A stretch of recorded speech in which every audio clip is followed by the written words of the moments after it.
사랑하는 새벽나라 친구들 반갑습니다. 여러분과 함께 오늘 말씀을 나눌 유승현 목사입니다. 하나님의 말씀은 예언과 성취의 역사라고 볼 수 있는데요. 하나님께서는 당신의 백성과 약속을 맺으셨고 그 약속을 분명히 이루셨습니다. 그래서 우리는 하나님의 말씀이 이루어지는 과정을 통해 그분의 선하신 계획과 섭리를 깨닫게 되는 거죠. 예수님의 탄생도 마찬가지입니다. 예수님의 탄생을 구약 성경에 비추어 보면 구약에 예언된 말씀들이 그대로 이루어지는 그 모습을 볼 수가 있죠. 특별히 오늘 본문에서는 세 가지의 예언이 이 말씀을 통해 이루어지는데요. 오늘 말씀을 묵상하며 하나님의 선하신 계획과 섭리를 깨닫는 저와 여러분이 되길 바랍니다. 오늘의 말씀은 마태복음 2장 13절에서 23절입니다. 박사들이 떠난 후 주의 천사가 요셉의 꿈에 나타나 말했습니다. 일어나거라. 어서 아기와 그 어머니를 데리고 이집트로 피신하여라. 헤롯이 아기를 죽이려고 찾고 있으니 내가 말해줄 때까지 거기에 머물러 있어라. 그래서 요셉이 일어나 아기와 그 어머니를 데리고 한밤중에 이집트로 떠났습니다. 그리고 헤롯이 죽을 때까지 그곳에 살았습니다. 이것은 주께서 예언자를 통해 하신 말씀을 이루신 것입니다. 내가 이집트에서 내 아들을 불러냈다. 헤롯은 박사들에게 속은 것을 알고 분이 치밀었습니다.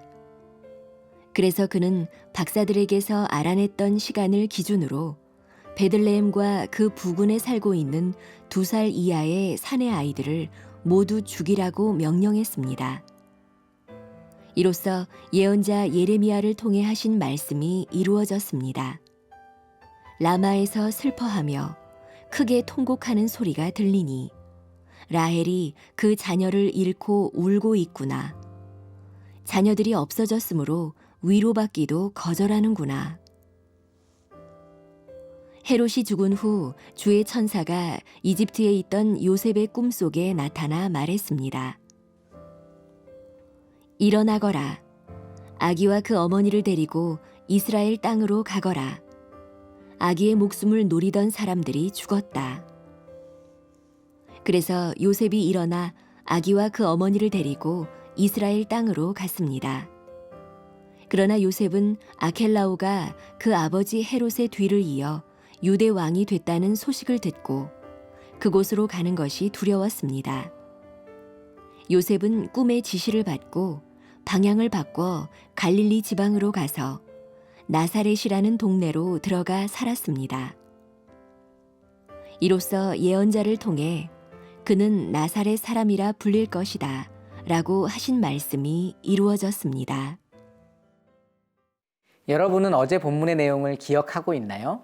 헤롯 왕은 동방박사로부터 예수님이 태어난 곳을 알아내려고 했지만 하나님께서 동방박사들을 다른 길로 인도하시는 바람에 실패하게 되었죠. 그래서 오늘 본문에서 헤롯은 정말 무서운 계획을 꾸미는데요.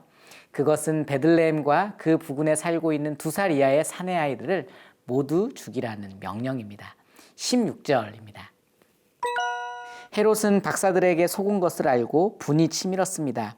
그래서 그는 박사들에게서 알아냈던 시간을 기준으로 베들레헴과 그 부근에 살고 있는 2살 이하의 사내 아이들을 모두 죽이라고 명령했습니다.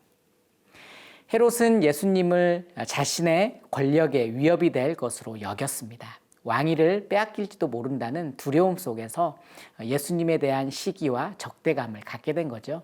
그래서 그는 이런 끔찍한 일을 계획하게 됩니다. 이때 요셉과 마리아 그리고 아기 예수님은 베들레헴을 떠나 이집트로 가게 되는데요. 주의 천사가 요셉의 꿈에 나타나서 헤롯의 계획을 미리 알려주었기 때문입니다. 13절 말씀도 읽어보겠습니다. 박사들이 떠난 후 주의 천사가 요셉의 꿈에 나타나 말했습니다. 일어나거라. 어서 아기와 그 어머니를 데리고 이집트로 피신하여라. 헤롯이 아기를 죽이려고 찾고 있으니 내가 말해줄 때까지 거기에 머물러 있어라. 요셉과 가족들은 이집트에서 헤롯이 죽을 때까지 살게 됩니다. 오늘 본문 15절에서는 이 모든 것이 하나님께서 예언자를 통해 하신 말씀을 이루는 과정이라고 설명하고 있죠. 호세아 11장에 기록된 하나님의 말씀이 이루어진 것입니다. 헤롯이 사람들을 보내 베들레헴과 그 모든 지경 안에 있는 2살 아래 사내 아이를 모두 죽이라는 명령도 예레미야 선지자의 예언의 성취이죠. 예레미야 31장 라마에서 자녀를 잃고 울고 있는 라헬의 통곡의 상황이 그대로 이루어진 것입니다. 사랑하는 새벽나라 친구들, 우리는 예수님의 공생애를 통해 구약의 약속이 성취되는 것을 보게 됩니다. 예수 그리스도께서 하나님의 뜻을 온전히 이루어내셨음을 확인하게 되는 거죠. 하나님께서는 예수 그리스도를 통해 죄인들을 구원하실 계획을 세우셨고 그 뜻은 지금도 변함없이 진행되고 있습니다. 그러므로 우리도 하나님 나라가 이 땅에서 확장되어 가는 역사 가운데 부르심을 받았고 그 구원의 계획에 참여하는 하나님의 백성임을 잊어서는 안 됩니다. 하나님께서 예수님을 안전하게 보호해 주셨던 것처럼 오늘 우리를 보호하시고 그 구원에 참여하도록 인도하실 것입니다. 이것을 기억하는 저와 여러분이 되길 바랍니다.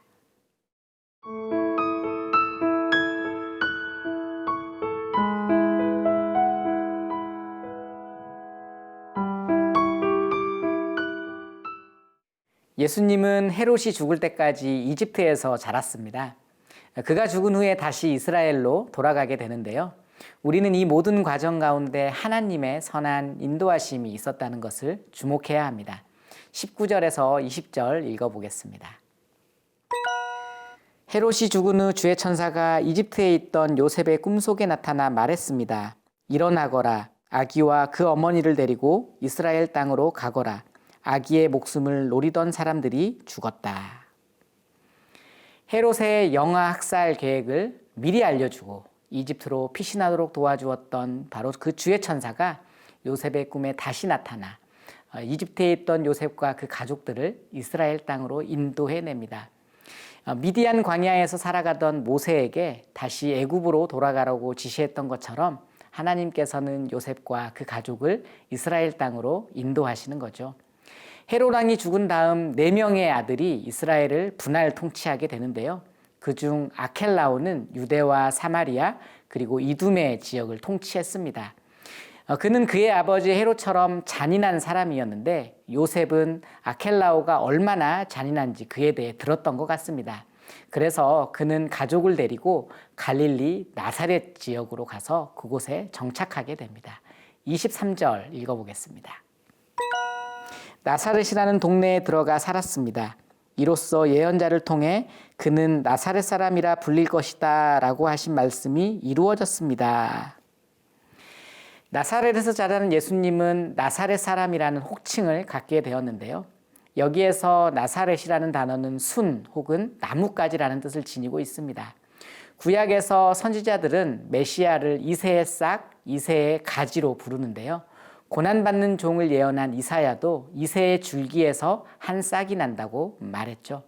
우리는 이러한 말씀들을 통해 구약의 예언이 성취가 되었음을 확인하게 됩니다.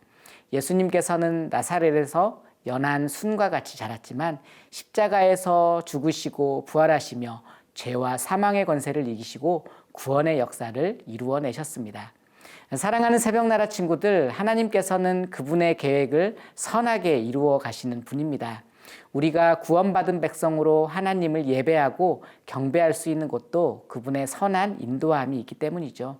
하나님은 지금 이 순간에도 당신의 뜻과 계획에 따라서 우리의 삶을 세밀하게 인도하시고 보호하신다는 사실을 기억하는 저와 여러분이 되길 바랍니다. 기도하겠습니다. 사랑의 하나님, 우리에게 늘 말씀을 허락하여 주시고 그 말씀을 의지하여 살아가게 하시니 감사합니다. 우리에게 약속하신 모든 말씀을 이루고 우리가 천국 백성으로 주님의 소유된 백성으로 이 땅에서 살아가게 하여 주시옵소서. 예수님 이름으로 기도합니다. 아멘.